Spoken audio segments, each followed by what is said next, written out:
चलो next class को start करते हैं। लास्ट टाइम हम लोग बूटस्ट्रैप ही कर रहे थे और कल हमने बेसिकली ग्रिड सिस्टम्स और कुछ लेआउट की चीज़ें पढ़ी थी जिनमें ब्रेक पॉइंट एक इम्पॉर्टेंट टॉपिक था।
तो अगर आप लोगों को याद हो तो ये हमारा नॉर्मली स्टार्टिंग पॉइंट होता है।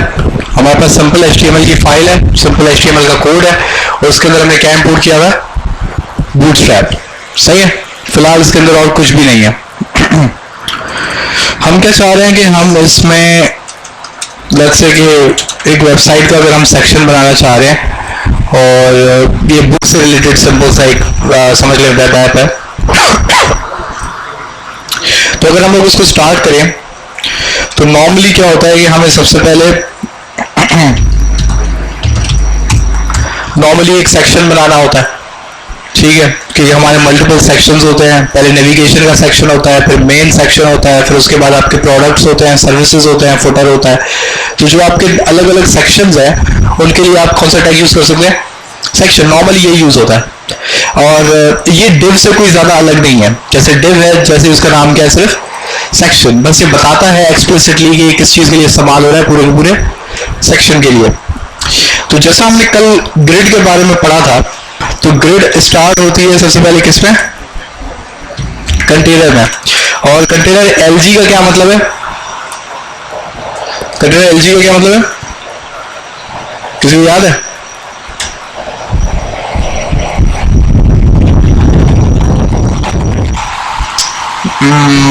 लगता है कि आप लोग चाय वाय पी के नहीं आए।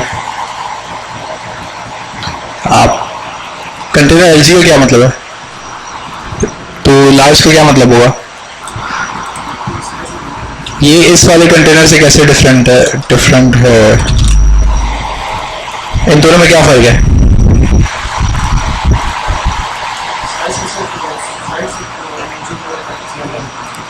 किसमें ज्यादा होगा, किसमें कम होगा? मतलब ज्यादा, मतलब इस बीच में आएगा, ज्यादा होगा तो यहाँ पे फैला हुआ होगा कौन? कंटेनर की विड्थ कम होगी, कंटेंट की विड्थ कम होगी। सही है। तो हमारे पास जब फ्लैक्स होता था तो फ्लैक्स की प्रॉपर्टी क्या होती थी? हॉरिजॉन्टल अलाइनमेंट के लिए क्या बोला? जस्टिफाई कंटेंट होगा। सही है। तो देखें यहाँ पे एक चीज़ मुझे समझ आ रही है कि बहुत सारे बच्चों का कोई प्रैक्टिस नहीं है, कोई पता नहीं है क्या चल रहा है, ऐसे समझ में नहीं आएगा। सही है, मैं फिर कह रहा हूँ, कल भी मैंने बात कही थी, ऐसे आपको समझ में बिल्कुल नहीं आएगा। सही है, मुझे बात समझ में नहीं आ रही कि आपको प्रॉब्लम क्या है जो आप लोग प्रैक्टिस नहीं कर रहे। ये कोई बोर्ड का एग्जाम तो है नहीं कि लास्ट में बस क्लास में बैठे हैं और बाद में बस चीटिंग करके पेपर पास कर देना है। तो इसमें मुझे समझ में नहीं आ रही कि आप लोग क्यों प्रैक्टिस बिल्कुल भी नहीं कर रहे। अभी कल की क्लास की जो चीज़ें हैं कम से कम वो भी आपको याद नहीं है। तो ऐसा क्या है? अब प्रॉब्लम ये है कि आप लोगों की जो प्रैक्टिस की क्लास होती है उसमें भी मुझे पता है कि सुनने में आएगा आप लोग आते ही नहीं हो। अब उसके लिए मैंने कहा हुआ था कि जो बच्चे जिनके पास लैपटॉप है अगर वो घर पे प्रैक्टिस करना चाहे तो वो भले ना आए कि खामखा इधर आना होगा, इधर बैठना होगा, इधर काम करना होगा। इससे अच्छा अगर आपके पास लैपटॉप है तो आप उधर कर लें। लेकिन सब कुछ फैसिलिटी देने के बावजूद भी अगर आप बिल्कुल ही इधर बैठे हैं ऐसे तो ये तो मसले वाली बात है। अब इसका कुछ ना कुछ तो करना पड़ेगा। अब हम या तो कोई एक टेस्ट रख लें, फिर जो उन टेस्ट में पास करे उन बच्चों को आगे लेके जाएं, क्योंकि ऐसे तो मेहनत ज़ाया है कि एक चीज़ आप बार बार पढ़ाते रहो, फिर आगे ऐसा रिस्पॉन्स आएगा जी कुछ नहीं हो रहा। तो इसको ज़रा देखें, जो बच्चे एब्सेंट हो रहे हैं तो एब्सेंट कोई बहाना नहीं होता। इस पर आपको उल्टा शर्मिंदा होना चाहिए कि मैं एब्सेंट था। किसी से पूछ लो कि ये क्यों नहीं है, ये क्या चीज़ है, सर मैं तो एब्सेंट था। ये बहाना नहीं होता। इसको आप थोड़ा रियलाइज करें कि ये उल्टा शर्मिंदगी की बात है कि एक तो आप एब्सेंट थे, पहली गलती तो यही है कि गलत किया आपने कि आप नहीं आए। चलो ये गलती आपने कर दी, उसके बाद जब आप नहीं आए तो आपने किसी से पूछ के भी नहीं, ये किसी से पूछा भी नहीं कि भाई कौन सा टॉपिक पढ़ाया गया, क्योंकि कोई मैं ऐसी चीज़ तो पढ़ा नहीं रहा हूँ जो इंटरनेट पे अवेलेबल ना हो। अगर एक टॉपिक आपसे मिस हो गया है, आप उससे नहीं आए तो कोई 5-10 मिनट की आप वीडियो देख लें यूट्यूब पे, ताकि आपको कम से कम समझ आ जाए कि उस दिन हुआ क्या था, वो टॉपिक है क्या, वो बात है क्या। क्योंकि हर चीज़ इंटरकनेक्टेड है।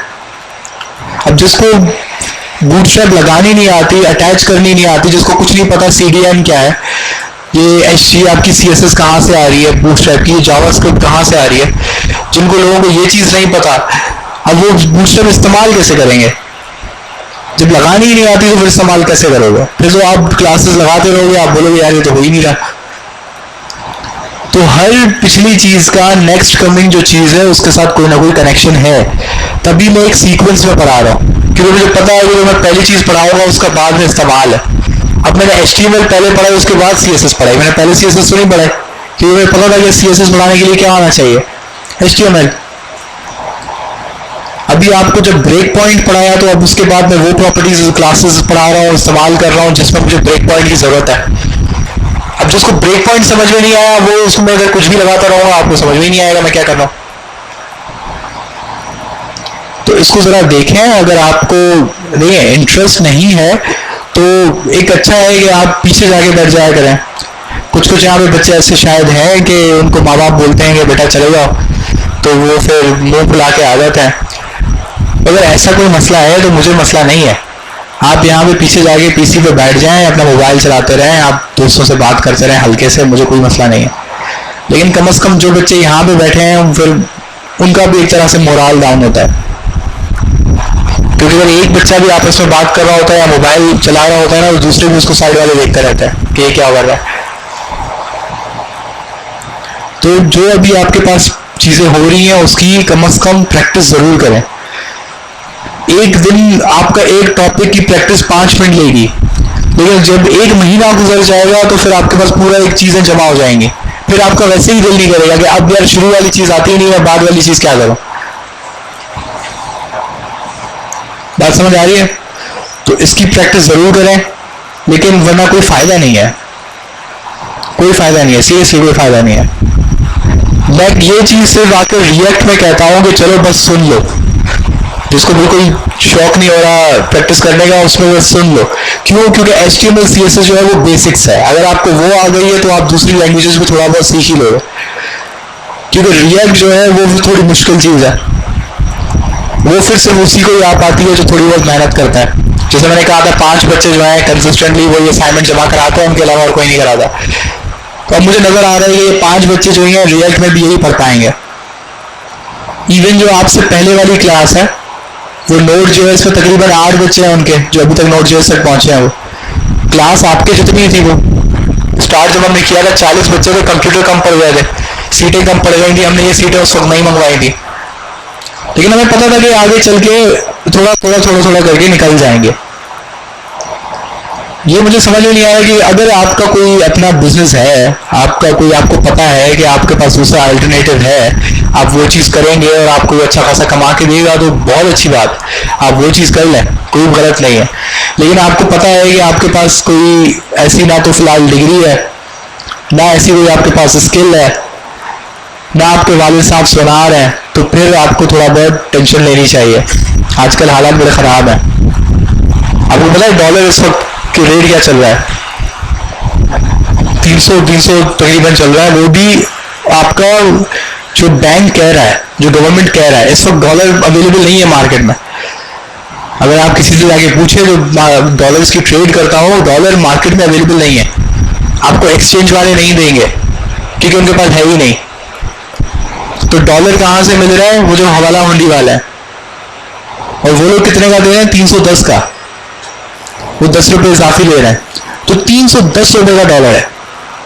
इसका मतलब है कि अगर आप सिर्फ $100 भी कमा लेते हैं एक महीने में ऑनलाइन, सही है, और मैं सिर्फ $100 इसलिए बोल रहा हूँ कि वाकई ये सिर्फ है, क्योंकि $100 जो है वो अगर आपका $20 पर आवर का आपका रेट है, तो मतलब 5 घंटे अगर आप काम करते हैं महीने में तो आपको $100 मिलने चाहिए।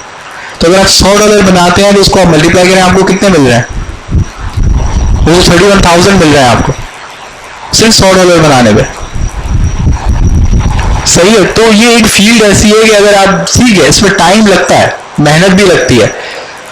ये फील होता है कि ChatGPT भी आ गया है, मार्केट सैचुरेशन भी है, लेकिन एक चीज में जब आप एक मार्केट में घुस जाते हैं तो फिर आपके पास बहुत सारे आगे दरवाजे खुद खुलते हैं। अब आप एक रोड पे हैं ही नहीं, आप फील्ड में हैं ही नहीं, तो फिर तो आपका चांस क्या है? 0। लेकिन अगर आप कोई कोशिश करते हैं, किसी लाइन में आते हैं, आप पहले फ्रंट एंड सीख लेते हैं, आपको फ्रंट एंड समझ नहीं आता, बैक एंड की तरफ चले जाते हैं, आपको बैक एंड समझ में नहीं आता, आप डेटाबेस में चले जाते हैं, उसके बाद क्लाउड डेवलपमेंट है, उसके बाद AI है, उसके बाद एल्गोरिथम्स हैं, उसके बाद ऐप डेवलपमेंट है, क्योंकि ये फील्ड छोटी नहीं है, इसमें बहुत चीजें हैं। SAP है, टैब्ल्यू है, डेटा विजुअलाइजेशन है, डेटा एनालिसिस है, डेटा साइंस है। अब ये सारी चीजें कनेक्टेड हैं सब इससे। अब डेटा साइंस की पोस्ट थी, उसका मैं डिस्क्रिप्शन पढ़ रहा हूँ, उसमें जावास्क्रिप्ट की रिक्वायरमेंट की गई है। आपने ब्लॉकचेन का तो नाम सुना ही होगा। ब्लॉकचेन की जो सारी डेवलपमेंट होती है वो Node.js में होती है। जो आप NFT नाम सुनते हैं, वो NFT मिंट जो होती है वो Node.js की एप्लीकेशन पे होती है। आपके पास जो जितने भी इथीरियम ब्लॉकचेन्स हैं, ये सब Node.js के अंदर बनाई जाती हैं। तो आप एक फील्ड में जब घुस जाते हैं तो आपके पास खुद ब खुद आपको सेंस होती है कि आगे क्या करना है। और दूसरा है एक्सपोनेंशियल ग्रोथ, कि आपको इस फील्ड में ये है कि आपको एक्सपोनेंशियल ग्रोथ मिलती है। अब एक्सपोनेंशियल ग्रोथ क्या है कि आप एक काम करेंगे एक जगह पे, तो आपको 1 साल में आपकी सैलरी कितनी बढ़ाएगा वो? आजकल तो कोई नहीं बढ़ा रहा, क्योंकि ऑलरेडी इन्फ्लेशन है। कंपनीज वो खुद अपने खर्चे की पूरी कर पा रही है, सैलरी कहां से बढ़ाएंगे आपकी? तो 1-2 साल आपकी सैलरी स्टक रहती है। आई थिंक इससे ज्यादा भी रहती है। मैंने ऐसे भी लोग देखे हैं 2 साल से वो 80,000 पे काम कर रहे हैं। तो इसमें फ्रीडम है आपके पास। दूसरा, आपके पास आपका लैपटॉप है, आप कंपनी वाले को कह सकते हैं कि भाई मैं घर से काम कर लूंगा, वो आपको कुछ नहीं कहता। अब आपने खुद देखा था कि कल मैं यहाँ आया था, हालांकि मैं जॉब पे था, वो मेरी जॉब टाइमिंग है। अब लेकिन मेरे बॉस को पता है कि मैं यहाँ पढ़ाने आता हूँ, तो मुझे कोई इश्यू नहीं है, मैं घर से काम कर लेता हूँ। तो ये फ्लेक्सिबिलिटी आपको दूसरे कामों में नहीं मिलती। और दूसरा, उनकी जो पेमेंट्स होती हैं वो भी बहुत डिफिकल्ट होती हैं, जो लेबर टाइप जॉब्स होती हैं। अब मेरा ही एक दोस्त है, वो एक जगह पे रीजनल मैनेजर है, उसकी 1 लाख सैलरी है। तो मैंने उससे सिंपल सा एक सवाल किया कि ये तुम्हारी 1 लाख कब बढ़ेगी? तो उसने बोला फिलहाल 3-4 साल तो नजर नहीं आ रही। अब रीजनल मैनेजर की 1 लाख रुपए सैलरी है। अब ये मुझे ये चीज समझ में नहीं आती।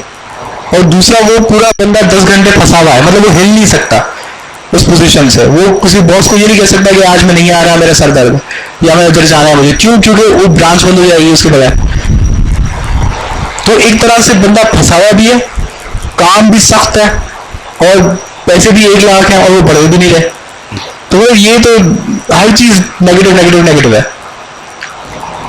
तो बहुत सारे लोग हैं जिनको चांस नहीं मिलता, जिनको पता नहीं होता कि हमें करना क्या है।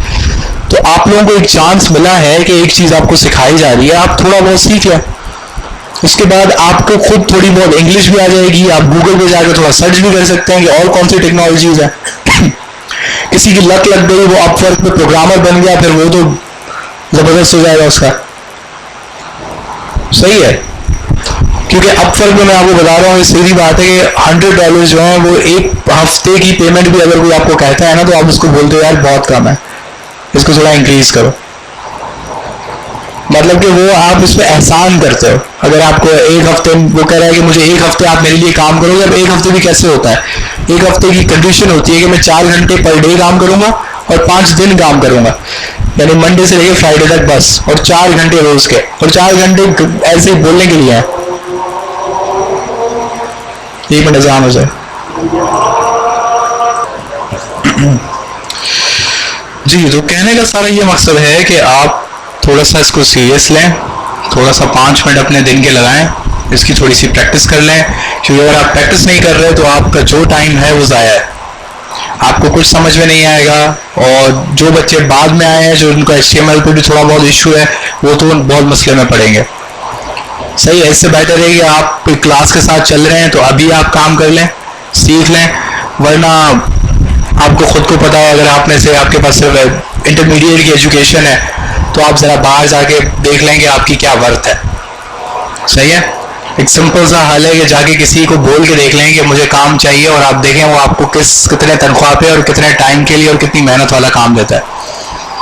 सही है। और अगर इंटरमीडिएट की एजुकेशन पे आपको बैठे बिठाए, अगर कोई इंटर्नशिप पे भी रख लेता है, पेड इंटर्नशिप पे भी, जिसमें आपको थोड़े बहुत पैसे दिए जाते हैं, और इंटर्नशिप का मतलब होता है कि आपको सिखाएंगे भी, अगर सिखाएंगे भी उसके पैसे भी देंगे, और आप बैठे हुए भी एक ऐसी ऑफिस में हो गए, तो उसको ज़रा आप मुआवजा करें कि क्या फ़र्क है।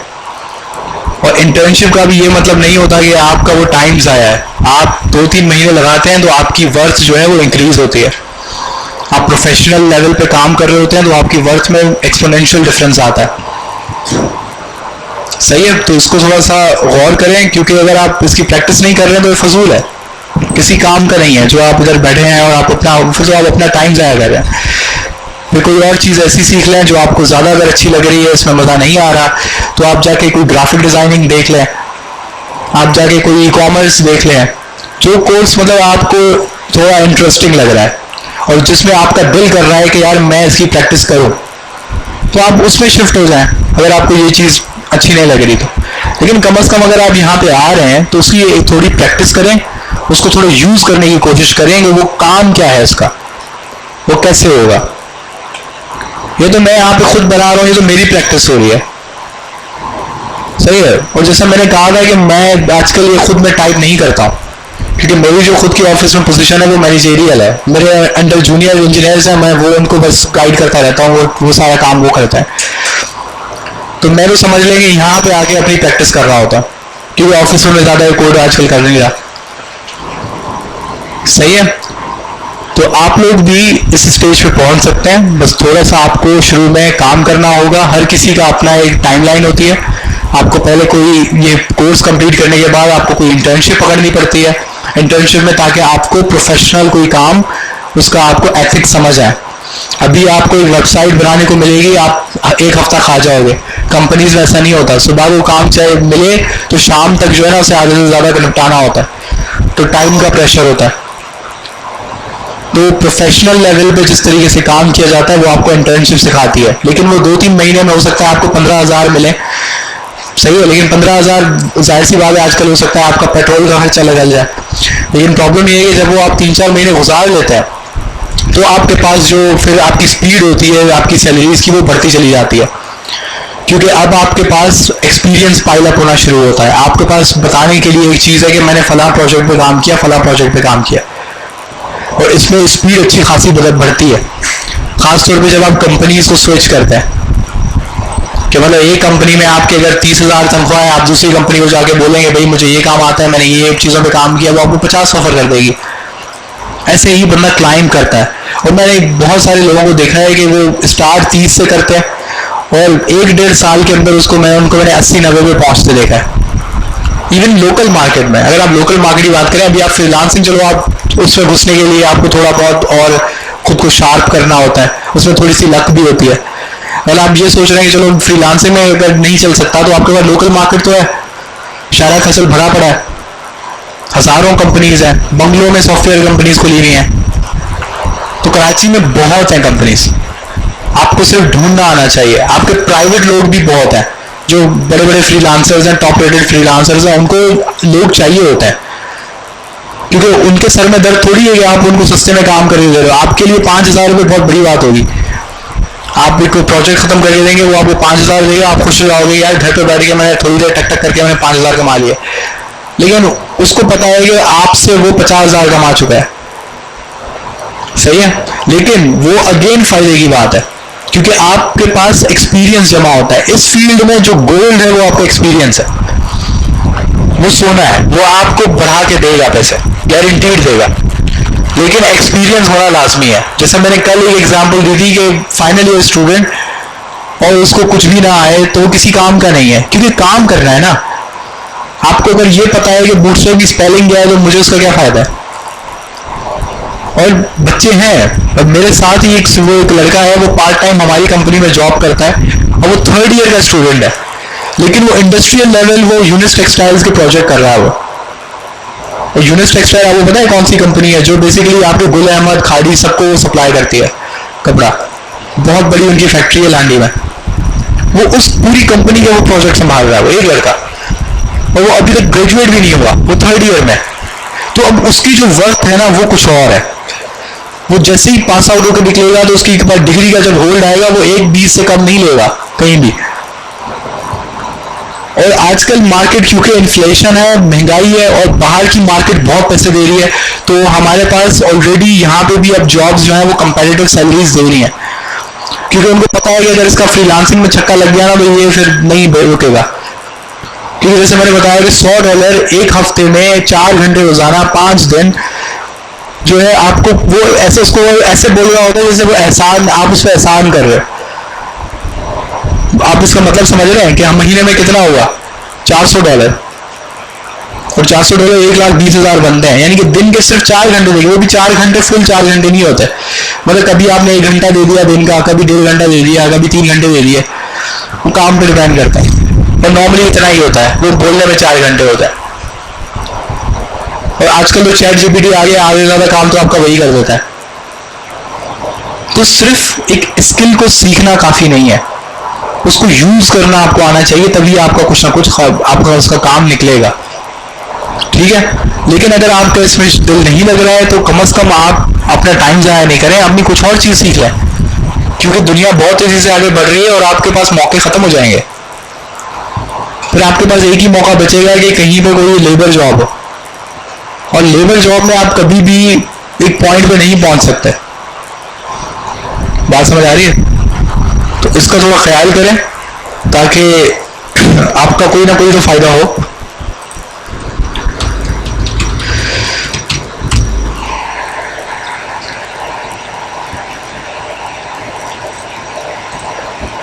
तो अब हम लोग इसको दोबारा से देखते हैं। हमने एक सेक्शन का टैग यूज किया, उसमें हमने क्लास ये मेन हीरो ये मैंने खुद दी है, ये कोई बूटस्ट्रैप की क्लास नहीं है। उसके बाद मैंने एक डिव बनाया और डिव पे मैंने कौन सी क्लास दी है, कंटेनर LG, ये हमारी बूटस्ट्रैप की क्लास है, ठीक है। अब हम यूज करते हैं ग्रिड को, और ग्रिड स्टार्ट होती है किससे, रॉ से, ये हम सबको पता है। उसके बाद हमें क्या देना होता है, कॉलम,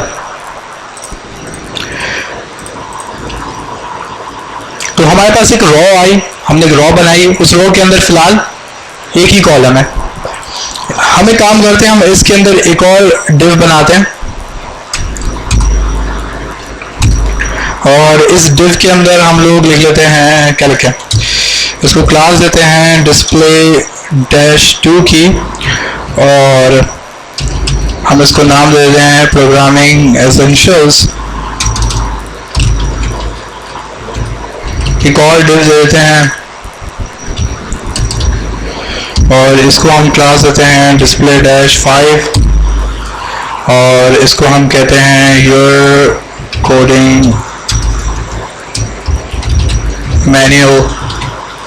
ठीक है, डिस्प्ले 2 और डिस्प्ले 5 बहुत आसान प्रॉपर्टीज हैं, सिर्फ टेक्स्ट के लिए इस्तेमाल होती हैं और इनका कोई और काम नहीं है। फिलहाल हम जाके देखते हैं कि हमने क्या किया है, उसका आउटकम क्या है। तो हमारे पास, अगर आप देख रहे हैं कि कंटेनर LG लगा हुआ है, इस वजह से साइड में से थोड़ा सा डिफरेंट वो आपको स्पेस दिया हुआ है। और मुझे भी बताइएगा इसमें रॉ और कॉलम का है, हमने रॉ और कॉलम लगाई तो इसका कोई असर हुआ, उसकी वजह क्या है? रॉ और कॉलम हमें नजर क्यों नहीं आया जैसे कल हम कर रहे थे?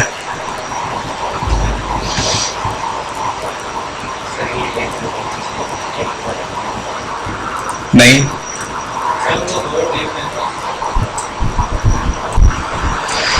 ये हमारी रॉ है, सही है, रॉ पूरे हमारी बॉडी पे फैली हुई है, ये बात समझ आ रही है। ये हमारा कॉलम है, कॉलम भी देखें तो तकरीबन पूरी रॉ पे फैला हुआ है, उसकी वजह क्या है? पहली चीज, ये कॉलम सिंगल कॉलम है। दूसरी चीज, जब हम कॉल रखते हैं और डैश करके उसको कोई साइज नहीं बताते तो बूटस्ट्रैप क्या करता है कि वो अपनी मर्जी से उसकी स्पेसिंग सेट करता है। अब क्योंकि यहाँ पे दूसरा कॉलम नहीं था तो उसने 100% रो स्पेसिंग किसको दे दी? इस वाले कॉलम को, सिंपल। अब अगर हम लोग यहाँ पे दे दें इसको MD-5, इसका क्या मतलब है? क्या? मीडियम स्क्रीन से बड़ी स्क्रीन हो तो उस पर कितना कॉलम साइज आना चाहिए? 5। अब अगर हम लोग अपने कोड को दोबारा देखें, अब हमें एक चीज समझ आ रही है कि ये उस तरफ चला गया है, लेकिन ये वाला जो मैन्युअल है यहां से हटिए नीचे आ गया है, ये चीज दिख रही है। अब जरा देखते हैं कि ये हमारी पूरी रॉ है, सही है, ये पूरी रॉ है हमारी, और लेकिन हमारा कॉलम अब सिर्फ किस तरफ है? उस तरफ। उसकी वजह क्या है कि मैंने इसका साइज कितना छोटा कर दिया है? MD-5, और टोटल कितना होता है? 12। अब क्योंकि यहाँ पे कुछ और नहीं था तो ये जगह खाली है, उसे खाली छोड़ दी। एक काम करते हैं, हमारे पास एक प्रॉपर्टी होती है जस्टिफाई कंटेंट डैश सेंटर।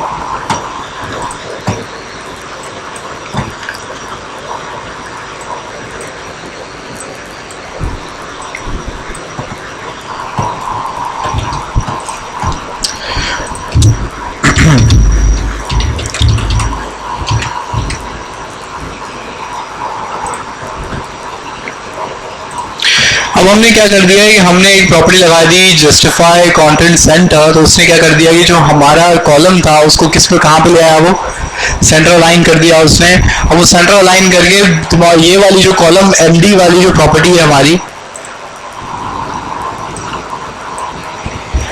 ये तब लगेगी जब मीडियम स्क्रीन से हम बड़े हो रहे हैं, जब साइज हमारा ज्यादा हो रहा है। लेकिन एक चीज अब हमें समझ आ रही है कि ये वाला जो हमारा कॉलम है पूरा क्या हो चुका है? सेंटर अलाइन हो चुका है। अच्छा, ये जो है मैं चाहता हूं MD-start, इसका क्या मतलब है?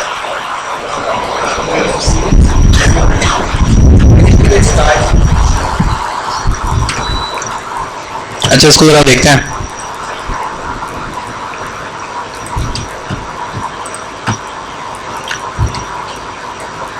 जब हमारी स्क्रीन साइज मीडियम साइज से छोटी होगी तो हमारी टेक्स्ट कहाँ पे अपीयर होगी, सेंटर में। लेकिन जैसे ही वो मीडियम स्क्रीन से बड़ी होगी तो वो कहाँ शो होगी, स्टार्ट में। बस सिंपल सा ये तरीका है। अच्छा ये जो हमारे पास ब्रेक पॉइंट है ये कहाँ पे, 768 पे आता है वो, सही है। फर्स्ट जो है 500 एंड समथिंग पे आता है, 560 है ये कुछ है, 576 है बल्कि वो 576 पे पहला ब्रेक पॉइंट है जिसको हम SM कहते हैं। दूसरा ब्रेक पॉइंट 768 पे है, तीसरा 960 पे, सही है, जो कि बेसिकली हम LG कहते हैं उसको। तो हम ये देख रहे हैं कि अगर मीडियम से छोटी स्क्रीन है तो सेंटर अलाइन है, मीडियम से बड़ी स्क्रीन है तो लेफ्ट हैंड साइड है। अच्छा ये करते हैं कि इसको जो है हम लोग कह देते हैं कि भाई तुम क्या हो, टेक्स्ट म्यूटेड। टेक्स्ट म्यूटेड से क्या होता है कि वो थोड़ा सा लाइट शेड पड़ जाता है, तो हमें क्योंकि बताने कि ये हमारी मेन हेडिंग है और ये हमारी सब हेडिंग है। उसके बाद हम क्या कर रहे हैं कि एक और हम लोग फर्स्ट करो P हम ले आए और P में आके हमने कहा लॉरम 10। लॉरम 10 का आपको पता है कि क्या करता है, सिर्फ टेक्स्ट दे देता है। अब टेक्स्ट में एक चीज होती है लीड। लीड क्या है, वो सिंपल सा एक आपको अच्छा सा इसको फॉन्ट दे देता है, फॉन्ट वेट दे देता है, थोड़ी सी स्पेसिंग ऐड कर देता है, और इधर ऐसा कोई बड़ी चीज नहीं है इसमें। इसको हमने लीड दे दिया और हम इसको क्या दे सकते हैं, हम इसको कर सकते हैं MY3। इससे क्या हुआ कि वो अपने इन दोनों से थोड़ा सा नीचे आ गया, थोड़ा सा सेपरेशन हो गई, डिफरेंशिएट हो गया। उसके बाद हम क्या कर सकते हैं कि इसके नीचे हम लोग एक, अच्छा ये टेक्स्ट सेंटर अच्छा लगेगा क्या, नहीं ऐसे ही अच्छा है, लेकिन अगर ये छोटा हो रहा है तो भी सही है, सही, क्योंकि इस पर लीड लगा हुआ है तो लीड बेसिकली इसको ऐसे पैराग्राफ शो कर रहा है। अब एक हम काम कर सकते हैं, हमने नीचे दिया एंकर टैग। एंकर टैग हमने कहा href, हमने कहा फर्स्ट करो के बाय नाउ कह दिया, ठीक है। अब क्लास में हम जा रहे हैं, इसको हम क्या कह सकते हैं, btn वार्निंग, ठीक है। और क्या कर सकते हैं, तो हमारे पास आपको देख रहे हैं कि वो बटन शो हो गया है। अच्छा ये MY दिया है तो फिर भी थोड़ा सा वो स्पेसिंग देगा, इतना तो आप समझ गए होंगे। एक और हम काम कर सकते हैं कि हम लोग इसको btn-LG भी दे सकते हैं। इसका क्या मतलब होता है, लार्ज बटन। अच्छा ये btn-LG जो है ना, ये LG ब्रेक पॉइंट वाला LG नहीं है, ये LG जो है ये इस बटन का साइज है। ये चीज़ कुछ क्लासेस जो हैं कुछ चीज़ों में ऐसे हैं, जैसे हमने शेडो पढ़ा था तो शेडो में भी SM, MD और LG का, शेडो डैश SM से शेडो डैश MD, वो क्या है, वो शेडो का विड्थ है कि LG होगा तो बहुत ज़्यादा शेडो आएगा, SM होगा छोटा हल्का सा शेडो आएगा।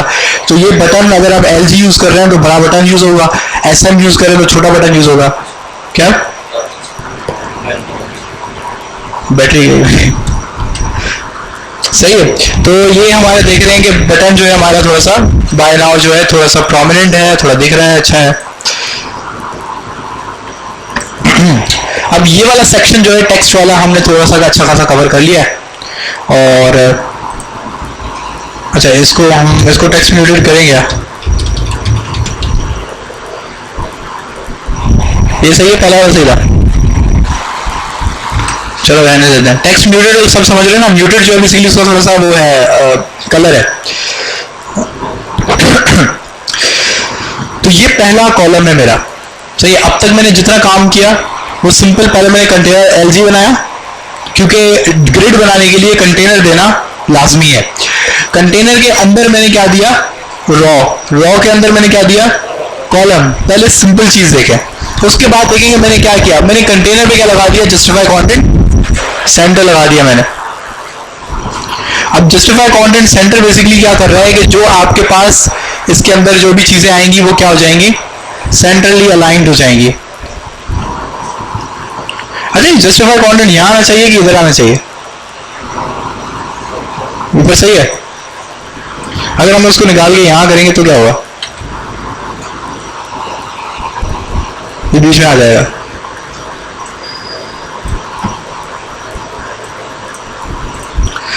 अब इसको जरा समझे, जस्टिफाई कंटेंट सेंटर अगर मैं लगाता हूँ यहाँ, तो इसका मतलब है कि अगर दो रॉस हैं तो वो दोनों क्या होंगी, सेंट्रली अलाइंड होंगी। अगर मैं इसको लगाता हूँ यहाँ जो बेसिकली रॉ के बराबर में, तो अगर ये रॉ के बराबर में लगा हुआ है तो इसका मतलब है कि रॉ के अंदर चीज़ें हैं वो क्या होंगी, सेंट्रली अलाइंड होंगी। अब ये आपकी मर्जी है कि इसको आप जैसे भी लेके जाएं, लेकिन आई थिंक ये ज़्यादा बेटर है, नहीं सही है। ये अभी भी वो रिएक्ट कर रहा है कि जैसे कि हम इसको छोटा कर रहे हैं तो वो आपके पास ये वाली जो स्टार्ट है, टेक्स्ट स्टार्ट और एमडी स्टार्ट, ये चीज़ें अप्लाई हो रही हैं।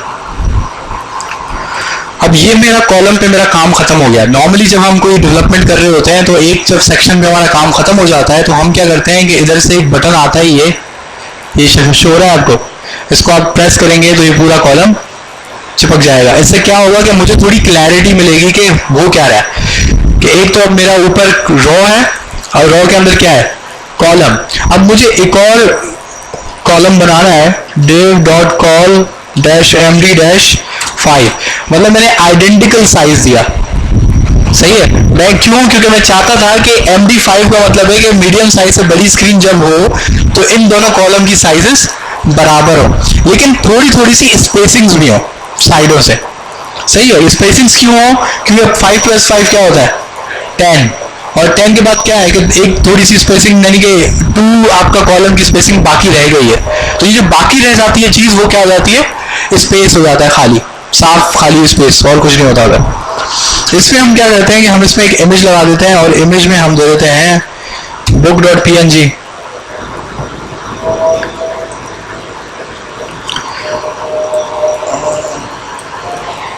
सही है। अब यहाँ पे हमारे पास बेसिकली राइट में ये चीज़ है, लेफ्ट में ये चीज़ है। अब इसको हम क्या कर सकते हैं, ये इमेज थोड़ी छोटी है, अगर हम दूसरी वाली इमेज देखें जो बेसिकली माय इमेज है तो ये कुछ ऐसा दिखेगा, सही है। एक काम कर लेते हैं, ये जो मेरा मेन हीरो सेक्शन है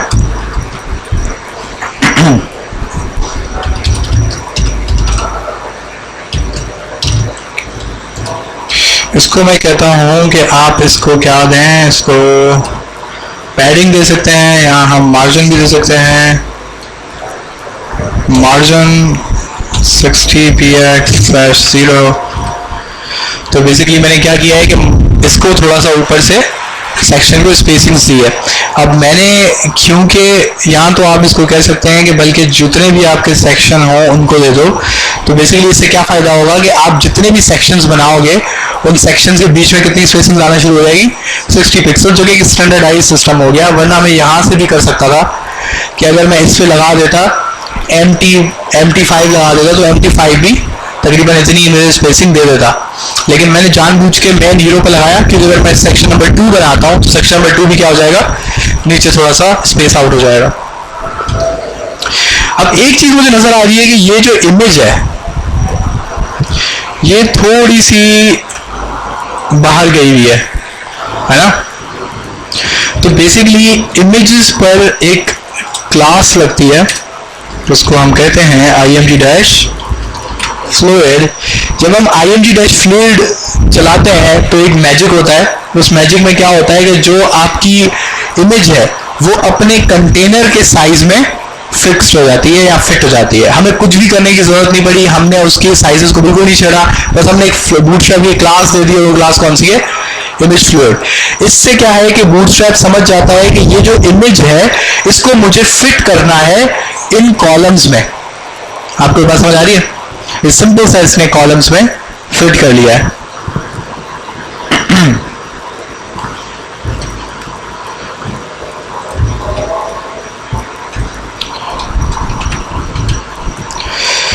अच्छा, अगर इसको हम कहें PS5 तो बेसिकली ये क्या कर रहा है कि ये थोड़ा सा पैडिंग स्टार से थोड़ा सा इसने शिफ्ट किया, या हम ये भी क्या कह सकते थे कि हम लोग बल्कि इसको हाँ इसी को बोलते हैं, अगर हम ये दे दें MS5 तो भी थोड़ा सा उधर मूव आउट हो सकता है ताकि इमेजेस के बीच में थोड़ा सा डिफ्रेंशिएट हो जाए। इसके अलावा हम ये भी कर सकते हैं कि हम इसको कहें कि इसका MT ऊपर क्या दे दो, 3 दे दो। यहाँ इससे क्या हो रहा है कि ये दोनों को एक साथ मूव कर रहा है या नहीं कर रहा। अगर मैं इसको कह दूँ 5 तो बेसिकली थोड़ा सा नीचे है, लेकिन मैं क्या चाह रहा हूँ, मुझे लग रहा है कि 4 जो है वो फिट रहेगा। ठीक है, तो बेसिकली मैंने क्या किया है कि मैंने इसको थोड़ा सा एक जगह पे फिट कर दिया। तो अब आपको एक बेसिकली चीज़ दिख रही है कि हमारे पास 2 सेक्शंस हैं और 2 सेक्शन एक बेहतरीन किस्म के एक दूसरे से अलाइनमेंट उनकी सेट हुई हुई है, और सारा ये काम किसके थ्रू हो रहा है, बूटस्ट्रैप के थ्रू हो रहा है। एक और हम काम क्या कर सकते हैं, इसमें अगर हम लगा दें राउंडेड, तो इसकी जो एजेस हैं वो थोड़ी सी क्या हो जाएंगी, राउंड हो जाएंगी। इसके अलावा हम इसमें एक और चीज़ क्या लगा सकते हैं, शैडो। तो अगर हम इसको शैडो देंगे तो आपको इस कचरा स्क्रीन है, तो कचरा स्क्रीन में आपको थोड़ा सा नज़र नहीं आएगा, लेकिन अगर आप उस स्क्रीन पे देखेंगे तो आपको हल्का सा यहाँ पे ग्रे सा फील होगा। तो ये कि ये जो भी चीज़ हो रही है, अगर हम इसको थोड़ा सा देखें तो शायद एक काम हम कर सकते हैं कि हम आके यहाँ लिख लें बॉडी जो है हमारी क्लास, इसके को हम दे दें BG लाइट। तो थोड़ा सा आपके पास फील होना चाहिए, बल्कि एक और हो सकता है क्या, सेकेंडरी। सही है, तो इसको थोड़ा सा वापस लाते हैं। लेकिन बेसिकली मुझे दिखाना ये था कि अब आपको हल्का सा और फील होगा कि यहाँ पे थोड़ा सा ये ऐसे कार्ड की तरह थोड़ा सा आपको फिक्स ऊपर नज़र आएगा। लेकिन ये मैंने सिर्फ समझाने के लिए बोला है। ठीक है, तो यहाँ पे अच्छा इसको एक और काम कर सकते थे कि अगर हम शेडो को दे दें डैश LG। सही है, तो ये हमारा जो थोड़ा LG है ये थोड़ा सा प्रोमिनेंट हो गया है। अगेन थोड़ा सा आपको ये नज़र नहीं आ रहा होगा क्योंकि स्क्रीन थोड़ी आपसे आंखों से दूर है, लेकिन ये इसमें आ रहा है। और ये कुछ इस तरीके से इफेक्ट देगा कि जैसे ये थोड़ा सा कार्ड है और ये थोड़ा स्क्रीन से डिटैच्ड है, थोड़ा दूर है, तो इस तरह का इससे इफेक्ट आता है। तो अब जो आपके सामने जो चीज़ दिख रही है, बेसिकली ये कुछ मेजॉरिटी वेबसाइट्स का जो मेन सेक्शन होता है, अगर आपने शायद कभी नोट किया हो तो कुछ इस तरीके का होता है। सही है, क्योंकि यहाँ पे आपके पास नॉर्मली क्या होता है कि इसके बैकग्राउंड में एक और इमेज होती है, या एक कलर होता है, ब्लू कलर हो गया, लाइट कलर हो गया, और यहाँ पर आपको थोड़ी सी टेक्स्ट नज़र आती है। टेक्स्ट के नीचे आपको एक बटन नज़र आता है जिसको नॉर्मली हम CTA कहते हैं, कॉल टू एक्शन बटन, और साइड में आपको कोई ना कोई तस्वीर, एनिमेशन, वीडियो, कुछ ना कुछ यहाँ पे कंटेंट आपको डिस्प्ले हुआ होता है। अब ये जो सेटिंग है एक मेन सेक्शन की, ये नॉर्मली फॉलोड आपकी अप्रोच है। आप एक पोर्टफोलियो वेबसाइट बनाएं, आप एक लैंडिंग पेज बनाएं, आप एक ई-कॉमर्स का कोई स्टोर बनाएं, तो जो नॉर्मली उनका जो फर्स्ट आपको डिज़ाइन मिलेगा वो इससे कुछ मिलता जुलता होगा। ये सबसे ज़्यादा यूज्ड होने वाला डिज़ाइन है। अच्छा, अभी काम करते हैं कि इसको अगर हम स्क्रीन को छोटा करें तो देखते हैं क्या होता है।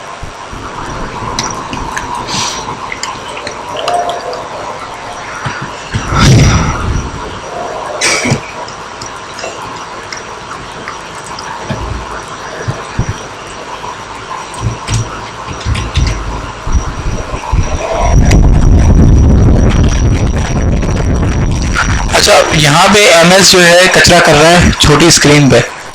ठीक है, तो हम क्या कर सकते हैं कि इसको बोल सकते हैं कि सिर्फ ये तब लगाना जब मीडियम स्क्रीन से बड़ा हो, जब छोटा हो तो मुझे इसकी ज़रूरत नहीं है, तो ऐसे ही रहने दो।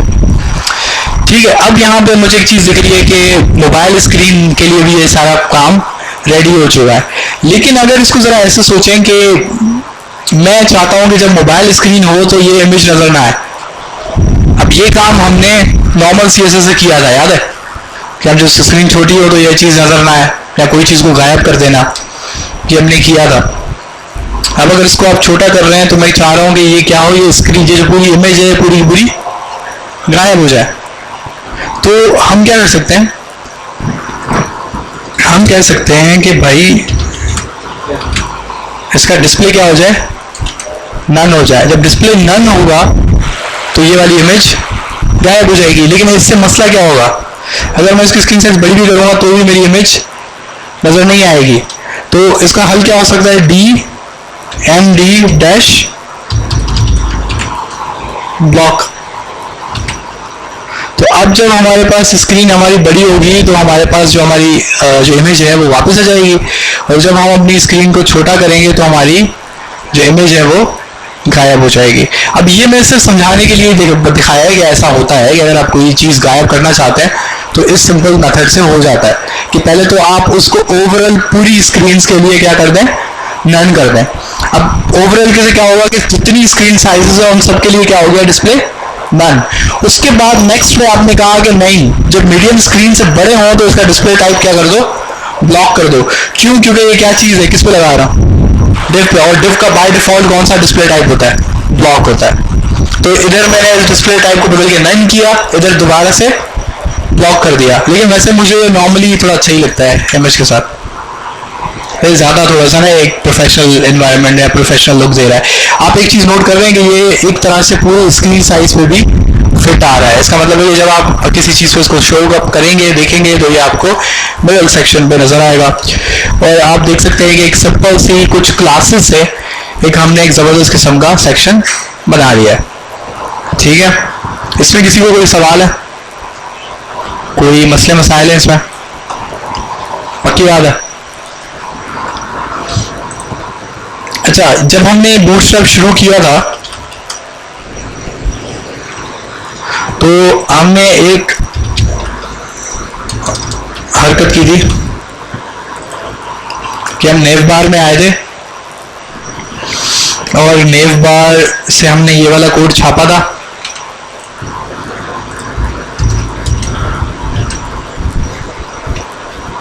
और ये वाला यहाँ पे छाप दिया था। तो जब हम ये काम करेंगे तो हमारा ऊपर से क्या लग जाएगा, नेविगेशन लग जाएगा। लेकिन नेविगेशन मुझे पर्सनली जो पसंद है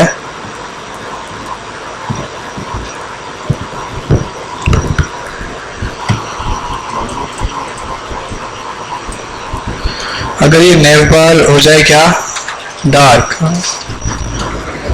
और बैकग्राउंड क्या हो जाए, डार्क, तो ये मुझे लग रहा है कि इस सेक्शन के साथ बहुत खूबसूरत लगेगा और बहुत अच्छा लगेगा।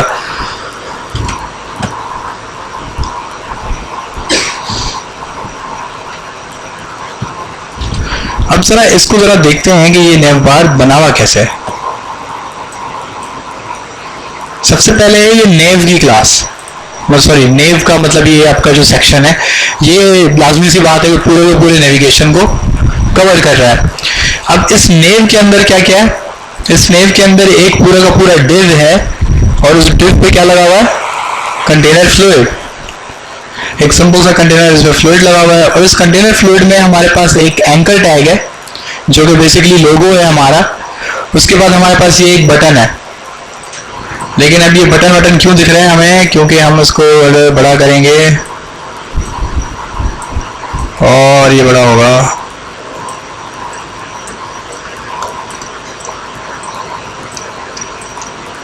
अब मसला ये है कि हमारे पास इसकी स्क्रीन साइज उतनी मिल नहीं रही है। तो हम एक काम कर सकते हैं, इसको आके ड्रॉप डाउन कर दो और इसको बड़ा कर दो, तो अब हमारे पास ये नॉर्मल हो गया। सही है। अब उसके कोड पे, सॉरी ये नहीं, ये वाला, इसके कोड पे ज़रा जाते हैं तो हमें दिख रहा है कि सब कुछ रैप हुआ हुआ है इस कंटेनर फ्लूइड में। और बूटस्ट्रैप की वेबसाइट में नॉर्मली ऐसा ही होता है कि कोई भी सेक्शन कुछ भी हो, उसका पहला इनिशियल स्टार्ट क्या होता है, कंटेनर होता है। इस वजह से शायद आपने एक चीज़ नोट की हो, जब मैं आपको CSS पढ़ा रहा था तो भी जो एक मेन हमारा डिव होता था, मैं हमेशा उसको कौन सी क्लास दे देता था, कंटेनर, क्योंकि अब ये आदत है मेरी और मुझे अच्छा भी लगता है कि सब कुछ जो हमारा मेन सेक्शन है वो किसके अंदर इंक्लूड होता है, कंटेनर। अब क्योंकि ये कंटेनर फ्लूइड है तो अब वेबसाइट में जितने भी आपके पास कंटेनर्स बनेंगे उन पर कौन सा कंटेनर लगेगा, फ्लूइड। उसकी वजह क्या है कि अब पूरी जो वेबसाइट है वो कहाँ पे अलाइन होगी, इस जगह से। अच्छा, अगर इसको जरा सोचें, अगर मैं इस कंटेनर फ्लूइड को हटा के मैं इधर लिख देता हूँ क्या, सिर्फ कंटेनर, तो मैं सिर्फ कंटेनर करूंगा तो मेरी जो वेबसाइट है थोड़ी सी इधर चिपक जाएगी। ठीक है।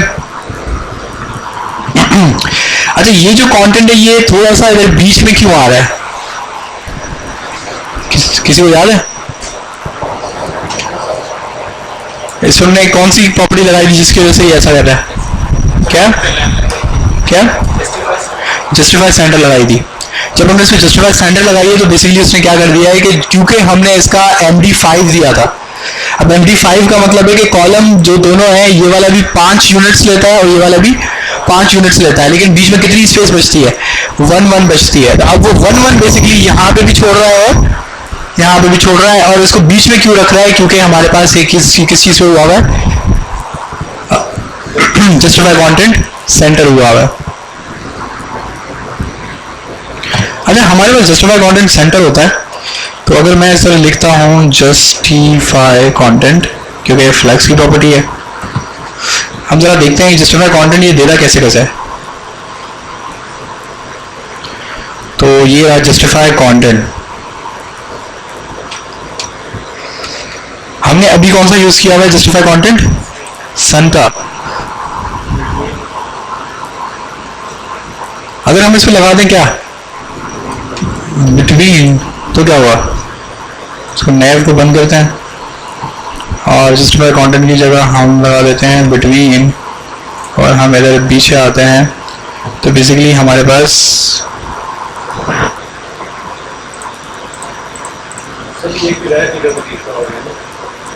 हाँ नहीं, एक मिनट,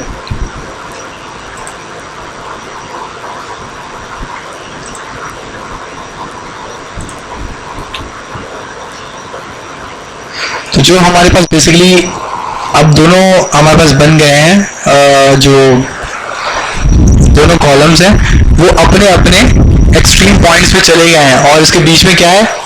स्पेस है, यानी कि जो 2 यूनिट्स वाली जो जगह थी वो अब कहाँ छोड़ रहा है? बीच में छोड़ रहा है।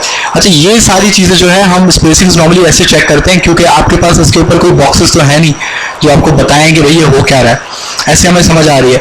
अभी हमारी जो एक नज़र में बात आई है वो ये है कि जो ये बेसिकली मसला हो रहा है कि ये बीच में आ रहा है, वो किस वजह से हो रहा है? कंटेनर LG की तरफ से हो रहा है। क्योंकि कंटेनर LG ही फॉर सम रीज़न इसको इतनी स्पेसिंग दे रहा है, क्योंकि बेसिकली इसको कितनी स्पेसिंग मिल रही है? 960 पिक्सल्स मिल रही है। अब आपका जो नेव बार है,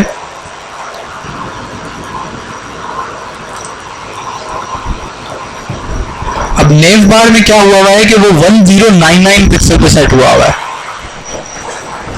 सही है, क्योंकि नेविगेशन बेसिकली उसने दूर दूर छोड़ी हुई है। अगर हम लोग इसको नेविगेशन बार हमने कहाँ किया था वो जी, अगर हमने इसको लगाया था क्या? कंटेनर। अगर हमने इसको कंटेनर लगाया तो अब ये बेसिकली आपकी फुल अलाइनमेंट में बराबर में सेट होता है, क्योंकि हमने बेसिकली नीचे जो है आपका जो नेविगेशन बार है इसके अंदर बाय डिफॉल्ट एक आपकी प्रॉपर्टी है, उसको हम कहते हैं कंटेनर XXL, जो बेसिकली हाईएस्ट फॉर्म है किसी भी एलिमेंट को देने के लिए, वो ऑलरेडी लगी हुई होती है, क्योंकि वो अज्यूम करता है कि ये जो नेविगेशन है ये पूरे कंटेंट के ऊपर छा जाएगा। तो नॉर्मली कौन सी विड्थ पे लगा देता है? XXL, जो बेसिकली सबसे हाईएस्ट विड्थ है। तो हम जब इसमें कंटेनर लगा रहे हैं तो आप देख रहे हैं कि ये इसको जबरदस्ती जो है पिचका के और बीच में ले आ रहा है। नेविगेशन बेसिकली मैं क्यों दिखा रहा हूँ? क्योंकि नेविगेशन का कोड छापना एक अलग चीज है, आपको समझना चाहिए कि ये नेविगेशन में हो क्या रहा है। एक चीज आपने नोट की, जब हम इसको छोटा कर रहे हैं तो 960 पे ये कन्वर्ट हो जाता है किसमें? बल्कि 960 नहीं है, 980 है, 89 है, मतलब एक 900 एंड समथिंग एक स्पेसिंग है, वहां पे ये चीज कन्वर्ट कर रहा है। ये बात समझ आ रही है आपको? तो अगर ये कहां से हो रहा है? ये क्लास लगी हुई है जिसपे लिखा हुआ है नेव बार एक्सपेंड LG। अगर हम इसको बदल के LG को चेंज करके क्या कर दें? MD, इसको हमने कर दिया है MD। अब हम अगर इसको पीछे छोटा करें तो बेसिकली हमारे पास क्या हो रहा है? MD साइज पे अब ये कन्वर्ट कर रहा है, मतलब पहले ये कन्वर्ट कर रहा था 900 एंड समथिंग, अब कन्वर्ट करता है वो आपकी 700 एंड समथिंग। ये बात समझ आ रही है? सही है। तो हमें ये पता लगा कि ये नेविगेशन बार चेंज कब होगा उस बटन में, वो हम कंट्रोल करते हैं किससे? नेव बार एक्सपेंड LG से। अब ये LG है तो उसका मतलब है कि ये जब लार्ज स्क्रीन से बड़ा होगा तो जाके ये क्या है, सिंपल नेविगेशन बार दिखेगा। अगर लार्ज स्क्रीन से छोटा होगा तो क्या दिखेगा, आपके पास बटन। वैसे मैं रिकमेंड करता हूँ आपको क्या लगाना चाहिए, MD।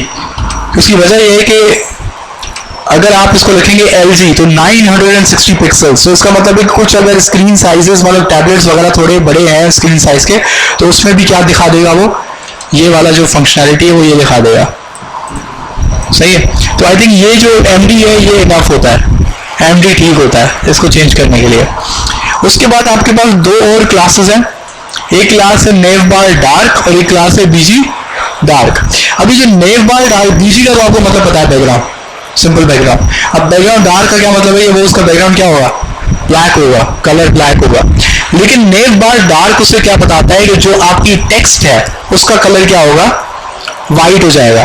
क्योंकि नेव बार डार्क बेसिकली उसको बताता है कि आपका जो नेविगेशन है वो किस टाइप का है, डार्क है, ब्लैक है, तो उसकी टेक्स्ट क्या होनी चाहिए, वाइट होनी चाहिए। इसको अगर हम देखें यहाँ पर आके, हम लोग नेव बार डार्क को हटा के हम लोग कर रहे हैं क्या, लाइट।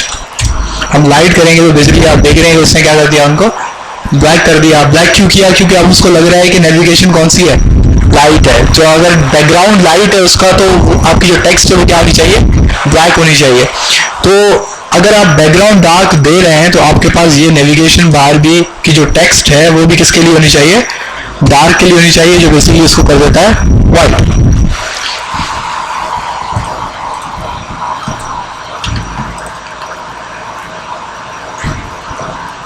उसके बाद हमारे पास एक बटन है,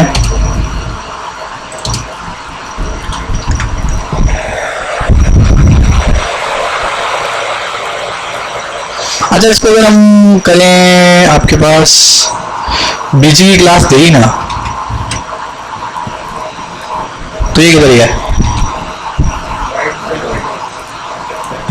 अगर हम इसको देते हैं लाइट तो आपके पास नेविगेशन अभी भी शो अप हो रहा है। ना सिर्फ नेविगेशन आप शो अप होगा, अगर आप इसको बड़ा करेंगे तो आपको लिंक्स भी आएंगे। अच्छा ये वाला जो नेविगेशन बार है ये भी बहुत सारी वेबसाइट्स में यूज होता है, सही है। अभी मैंने थोड़ी देर पहले जब आसान हो रही थी तो यहाँ पे कोई किसी के डॉक्यूमेंट्स पड़े हैं और किसी की वेबसाइट किसी ने डिजाइन हुई हुई यहाँ पे रखी हुई थी, जो कि हमने देखी थी। कहाँ गई, ये रही। अब डिजाइनर्स को ना ज्यादातर ये वाला डिजाइन बड़ा अच्छा लगता है, ये लोगो इधर हो, बीच में आपके पास जो कनेक्शंस वगैरह हो और यहाँ पे आपका सर्च बॉक्स हो, जो कि बेसिकली हमने भी एक दफा बनाया था, लेकिन वो बैकग्राउंड में इसको कोई भी कलर नहीं देता। तो जब आपको बैकग्राउंड में कोई कलर नहीं चाहिए तो आप सिंपली यहाँ पे क्या कर सकते हैं, उसका BG वाला जो क्लास है वो कर दें, क्या करते हैं, हटा दें। अब उसको BG में कोई कलर नहीं मिलेगा तो बेसिकली वो आपको किस तरह की आपकी नेविगेशन शो करेगा, कुछ इस तरीके से कि आपके पास नॉर्मली जो जैसे नजर आ रहा है वो वैसा है। लेकिन एक मुझे चीज यहाँ पे खटक रही है, वो क्या खटक रही है कि ये फ्लोट नहीं होना चाहिए बल्कि कंटेनर होना चाहिए, ताकि मेरा सेंटर लाइन हो जाए। अब ये चीज मुझे बहुत बुरी लग रही थी कि क्योंकि ये एक सेंटर में नहीं था। अब क्योंकि एक सेंटर में नहीं था तो ये बिल्कुल ही बकवास चीज लग रही थी। और दूसरी आप एक चीज देख रहे हैं कि ये भी बिल्कुल अलाइनमेंट है, ठीक है, ये बहुत इंपॉर्टेंट चीज है। अलाइनमेंट का बहुत बड़ा आपके पास अमल दखल है। इसके अलावा हमारे पास जो होम है,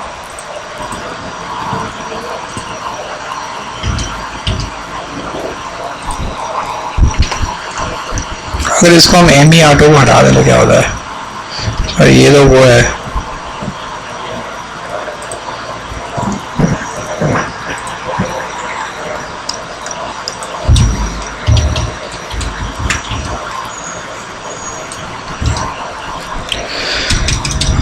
ठीक है। अब एक ये बटन है जो यहाँ पे बटन यूज हुआ है और इसका क्लास नेम क्या है, नेव बार टॉगलर।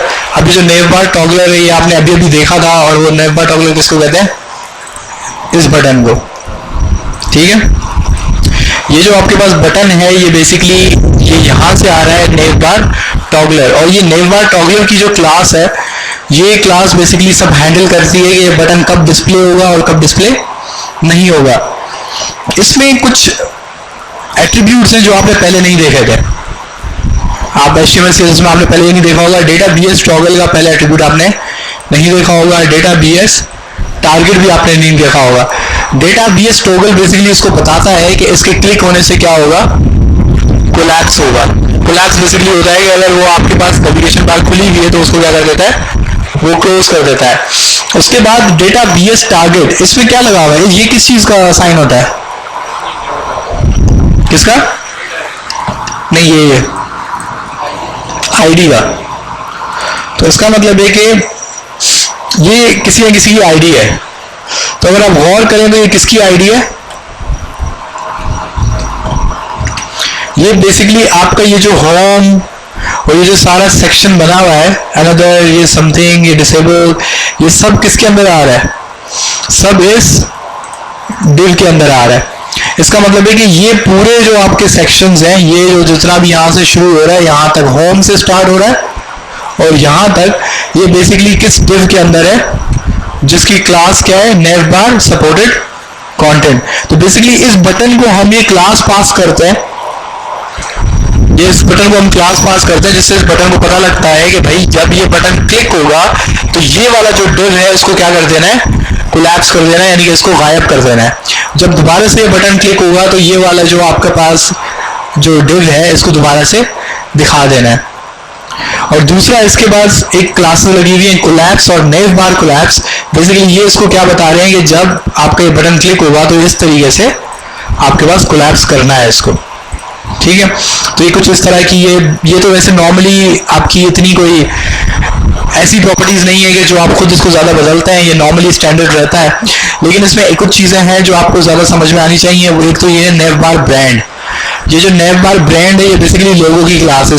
स्पेशली जिस बूटस्ट्रैप में आप नेव बार ब्रांड हमेशा किसको लगेगी ये क्लास, जो आपका लोगो रहेगा। उसके बाद हमारे पास जो दूसरी क्लास है वो है हमारे पास नेव आइटम की। नेव आइटम जो है वो हमेशा ये वाली लिंक्स होता है, सही है। ये नेव बार आइटम से इसको पता लगता है कि हमारे नॉर्मली लिंक्स हैं, जैसे कि ये होम और दूसरी चीजें। अच्छा, ये ड्रॉप डाउन भी बड़ा इंटरेस्टिंग है। अगर यहाँ कोड में आप ड्रॉप डाउन को देखें तो वो इस LI के अंदर है, ठीक है।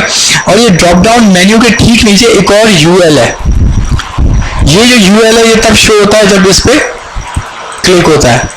तो इसका मतलब है कि अगर आपको कोई ड्रॉप डाउन चाहिए तो आपको ये वाला जो पूरा UL है ये भी, और ये वाला जो आपके पास पूरा इधर A है ये कॉपी करना पड़ेगा या इसको हटाना पड़ेगा। आप समझ लेंगे यहाँ पे एक ही LI के अंदर सारा का सारा सिस्टम रैप्ड है, सही है। जो LI यहाँ से स्टार्ट हो रही है और ऊपर तक जा रही है, बेसिकली यहाँ से स्टार्ट है LI और ये यहाँ पे आगे खत्म हो जा रही है। मुझसे बेसिकली लग रहा है कि गलती से क्लिक हुआ है, खैर।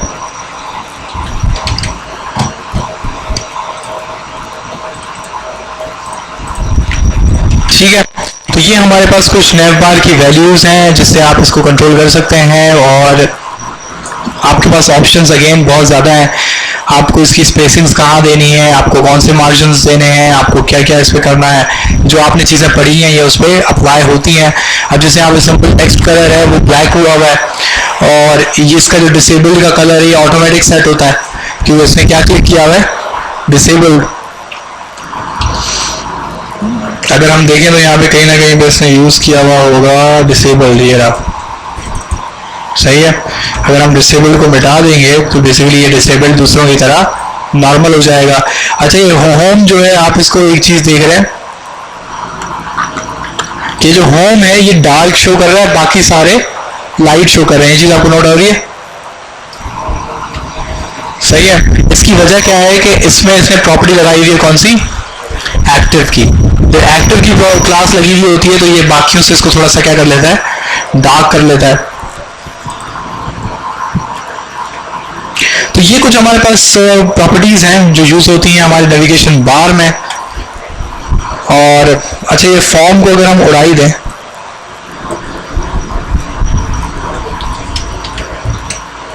तो हमारे पास बेसिकली जो सर्च बॉक्स था, जो सर्च बॉक्स वगैरह बना हुआ था, वो सब गायब हो चुका है। तो अब हमारे पास एक सिंपल सा नेविगेशन बार है। आइकन्स, आइकन तो बहुत आसान है। आप किसके साथ लगाना चाह रहे हैं? आप यहाँ पे लगाना चाह रहे हैं, आप यहाँ पे लगाना चाह रहे हैं? यहाँ पे।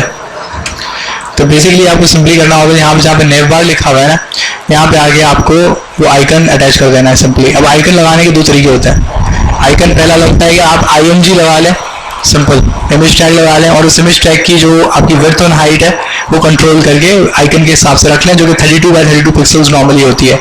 32 बाय 32, 64 बाय 64 ये, और 28 बाय 28 ये कुछ साइजेस हैं जो आपके आइकन्स के होते हैं, जो कि नेविगेशन बार में लगते हैं। लेकिन एक और इसका एक तरीका है, एक और बहुत ज़बरदस्त तरीका है कि आप यहाँ पर जाएं और आप कह रहे हैं फॉन्ट ऑसम आइकन्स, और फॉन्ट ऑसम आइकन्स में क्या हमारे पास फ़ायदा होता है कि आपको बहुत सारे आइकन्स मिल जाते हैं।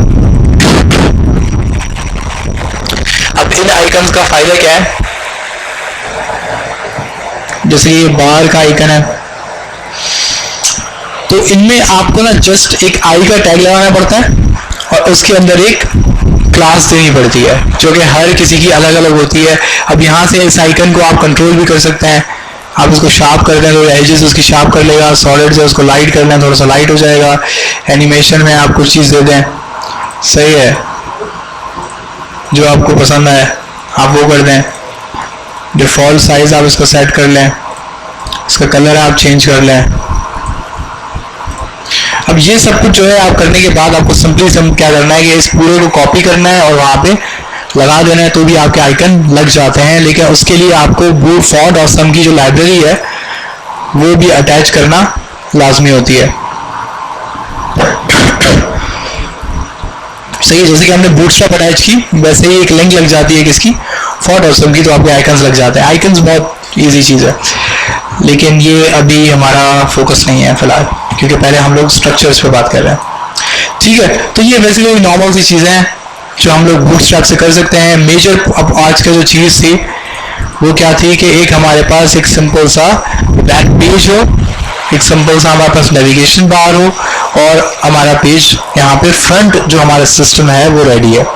इसको हम अगली बार क्या करेंगे कि थोड़ा और इंक्रीज करेंगे और इसमें थोड़े से और इसी वेबसाइट में हम लोग सेक्शंस ऐड करते जाएंगे और देखेंगे किस तरीके से हमारे डिफरेंट सेक्शंस अप्लाई हो सकते हैं। क्योंकि जाहिर सी बात है कि वेबसाइट में सिर्फ ये तो नहीं होता, इसके अलावा और बहुत कुछ भी चीज़ें होती हैं। एक काम कीजिएगा कि आज आप घर जाके, मैं इसको ऑफिशियली असाइनमेंट नहीं दे रहा हूँ क्योंकि 8.1 बहुत लोगों ने नहीं किया, कुछ बच्चों ने बोल रहे हैं कि यार सर वो पेपर्स चल रहे हैं, कुछ हो रहा है। तो एक काम करें, जो पहले तो 8.1 वाला असाइनमेंट है उसको कंप्लीट करें। दूसरा आप एक काम कीजिएगा कि जो ये चीज़, क्योंकि अभी ये वीडियो जो है आपकी अपलोड हो जाएगी, तो ये जो चीज़ है पहले इसको बनाने की कोशिश करें। दूसरा, इसके बैकग्राउंड में आप कुछ लगाने की कोशिश करें, मतलब बैकग्राउंड में आप कोई कलर दे दें, कोई ग्रेडियंट देते हैं, सही है, बट बैकग्राउंड में आप कुछ ना कुछ इसको लगाने की ट्राई करें।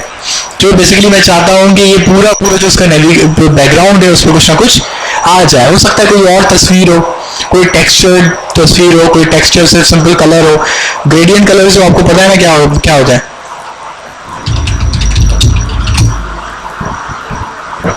ये मैंने आपको वेबसाइट भी दिखाई थी। नॉर्मली क्या होता है कि यहाँ पर तस्वीर होती है, यहाँ क्या होता है, ग्रेडियंट होता है।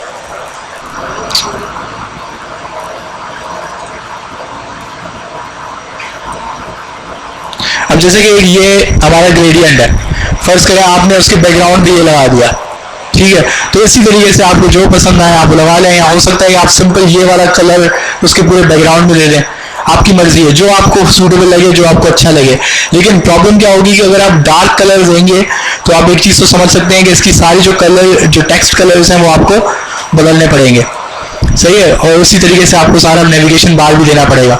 अगर आपका मेन इमेज का जो बैकग्राउंड है वो डार्क होता है तो आपकी नेविगेशन भी लाइट होती है और आपके टेक्स्ट कलर्स भी लाजमी सी बातें क्या होंगे, लाइट होंगे। अगर वो बैकग्राउंड कलर आपको लाइट सा दे देते हैं, जैसे लाइट ग्रीनिश कुछ दे देता है, यहाँ पे आके अगर हम देखेंगे जैसे कि ये है, अगर इस तरह का कोई कलर दे देंगे, अब ये कलर मुझे क्यों लग रहा है कि ये अच्छा हो सकता है, इसको हम 90 पे कर दें तो ये ज़्यादा अच्छा दिखेगा। तो ये वाला कलर मुझे क्यों लग रहा है कि बेटर दिखेगा, उसकी वजह ये है कि हमारा जो बाएं नाव का बटन है वो किस कलर का है, वो येलो कलर का है, सही है। तो ये बेसिकली कॉन्ट्रास्ट बन जाएगा।